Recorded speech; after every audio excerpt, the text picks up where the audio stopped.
Assalamualaikum warahmatullahi wabarakatuh. Waalaikumsalam warahmatullahi Bang wabarakatuh. Taufik Baudin ganggu di sela-sela rapat UI Watch.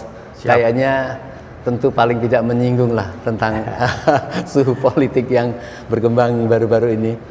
Kita hanya baru beberapa hari Nasdem menyatakan dukungan kepada Capres Anies itu, hampir tiap jam setelah itu sampai sekarang itu ormas-ormas, perkumpulan-perkumpulan, bahkan tidak menutup kemungkinan beberapa partai juga ingin menyatakan sesuatu.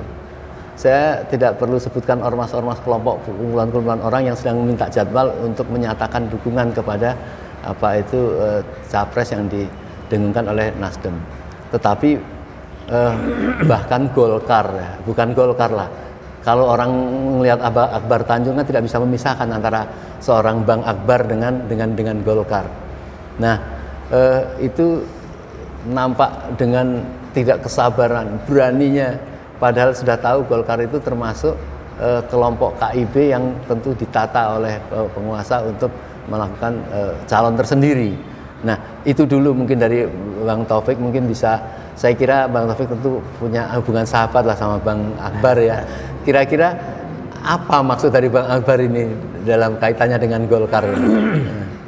Saya ngasih tanggapannya barangkali gini ya, karena menarik ini semuanya, fenomena yang menarik. Yang pertama, saya masuk ke Nasdem dulu. Dengan pernyataan Pak Surya Paloh memberikan contoh bahwa Nasdem itu akan berbuat dan memberikan yang terbaik untuk kepentingan dan demi untuk bangsa dan negara. Itu yang prinsip berpikirnya. Sementara pada umumnya parpol yang lain itu kalau gini, ini kepentingan partai-partai gua apa ya? Dapat apa gua ya? Jadi ini disebut dengan yang satu berbasiskan apa yang bisa saya berikan demi bangsa negara bla bla bla lewat parpol saya sebagai kontribusi.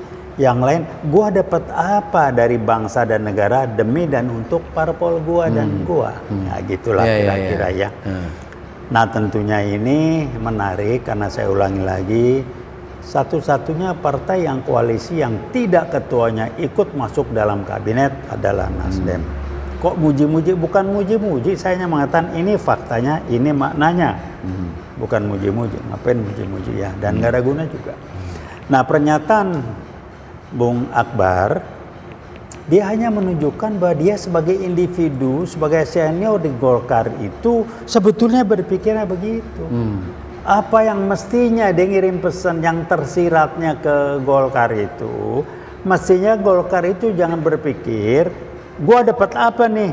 Kalau udah gua dapat apa, ngomongnya bungkusnya Golkar dapat apa? Sebetulnya ngomongnya bungkusnya yang sebut apa? Gua jajaran di Golkar dapat apa? Untung apa pribadi gua dapat? Akbar mengingatkan, berhentilah begitu, robahlah berpikir, jangan dengan basis transaksional, malu sama Nasdem. Jadi Akbar mengingatkan apa yang mestinya, apa yang Golkar bisa berikan yang terbaik untuk bangsa dan negara tanpa mengharapkan ada risiko Atau dia ingin mengajarkan kepada juniornya yang menjadi ketua Golkar sekarang, Erlangga, untuk cara melepas, kamu jangan menjadi terikat oleh KIB, mendukunglah pada rakyat yang sedang melakukan arah kemana dukungan itu sebetulnya itu ada pesan tersirat dari Bung Akbar itu yang ngasih tahu, Anda mau tetap transaksional, gue dapat AP, atau Anda akan mulai ini yang kan bisa Golkar berikan untuk bangsa dan negara dan gue siap kehilangan cuan. Akbar tuh mengatakan itu. Golkar kan berkembangnya tanpa sadari, makanya apa? Di setiap pemerintahan untuk demi Golkar berkembang, Golkar harus selalu nempel penguasa. Jadi untuk kepentingan Golkar siapa? Untuk kelompok orang, bukan kepentingan bangsa dan negara.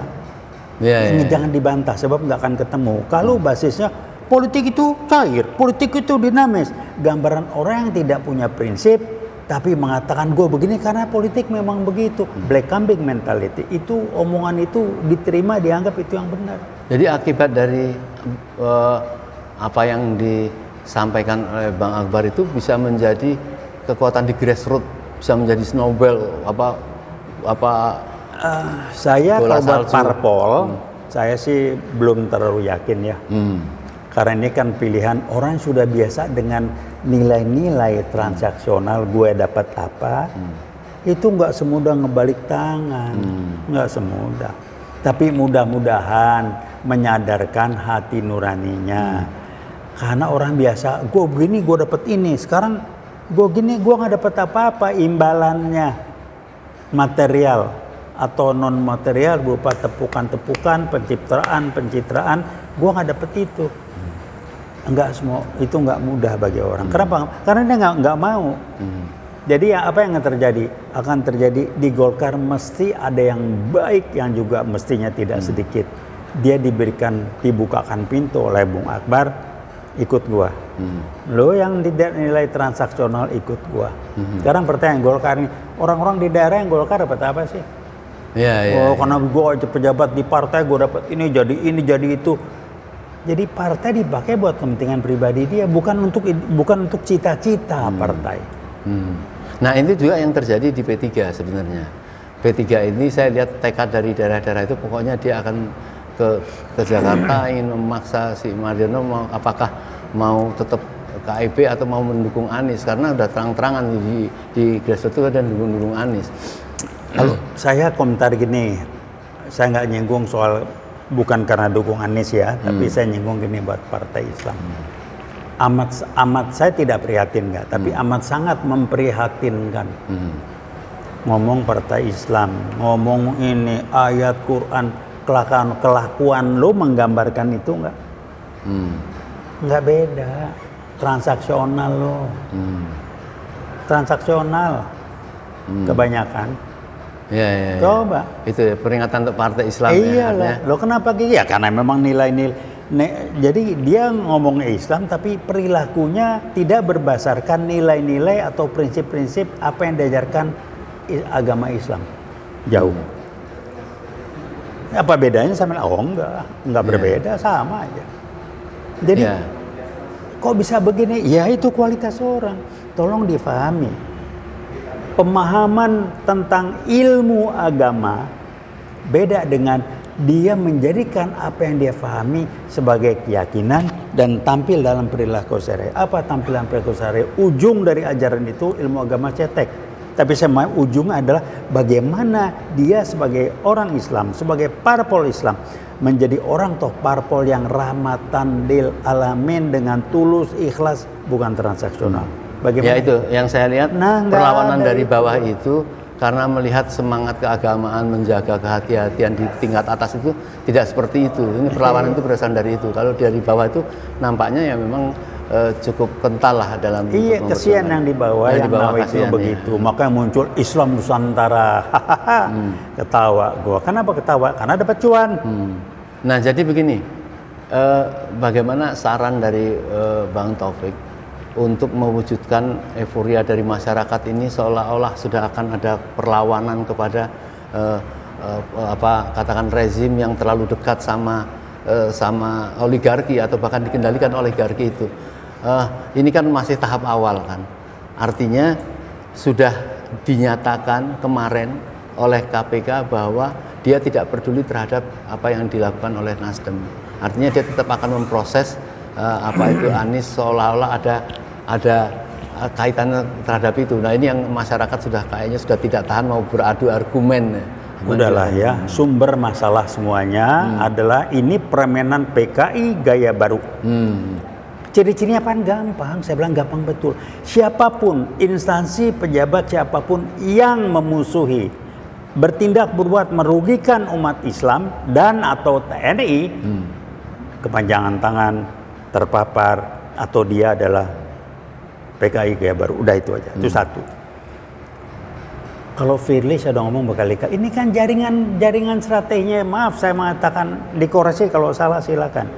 Tito tuh membangun jaringan polisi di mana dia berusaha mengendalikan semua melalui Satgas penegak itu ya? hukum. Satgas 303 Satgas mafia yang di bawah tanah, nggak ketahuan, kebongkar karena kecelakaan.